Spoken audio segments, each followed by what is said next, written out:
Kasi ang mga organic foliar fertilizer ngayon is meron siyang good bacteria. Oo. Oo, na beneficial microorganism. Nakakatulong din yan. Nakakatulong. Ako, Doc, Goshen All-Purpose Foliar Fertilizer siya, na meron siyang insect repellent din, fungus repellent, pest repellent. Ito yung maganda ito. Ganito ang ganyan.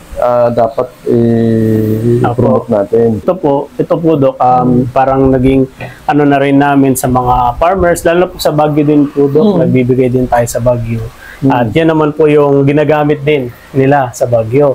At saka sa rice, kilalang kilala rin siya sa rice. Magkakaano naman ito? Ito po, Doc, anong pangalan nito? Goshen po.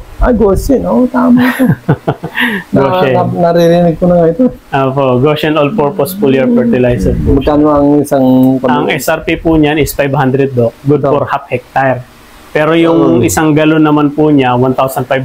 Good for 2 hectare. Pwede yung gamitin yan. Sige. Ito nga, subukan mo sa ang SOP natin, lahat ng naman yung mga foliar niyan, malaking tulong po. Malaking tulong yan. Most likely, during vegetative, reproductive, pwede mong, kahit sa seedling stage, pwede nyo, kakatulong din. Kasi may mga, kasi yung alaman natin, mayroong mga essential elements na kailangan essential. Hindi alam ng mga farmers natin.